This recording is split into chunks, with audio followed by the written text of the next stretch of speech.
High school teachers of Reddit. What is the one thing you want your students to know but would never tell them in person? 1. Your parents are literally the worst part of my job. 2. Yes, I put you in a group with the kids you have a crush on intentionally. I'm stuck here with you 180 days a year. I want to see some drama. 3. Stop wearing your furry tail. Everyone is uncomfortable. 4. I am no longer a teacher, but I remember several days I felt lazy and wanted to give the class the day off. I never did because I knew the teacher's pet would rat me out. Sometimes even the teachers don't like the teacher's pet. 5. The weed smell doesn't magically disappear between the parking lot and my classroom. 6. If your parents email a teacher and argue with them, the whole staff knows. 7. We have much better hearing than you assume.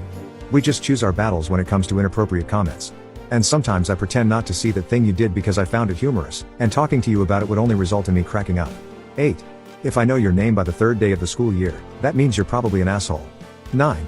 When you think you're being genius by getting me to talk about random things at the beginning of class instead of teaching, I'm really allowing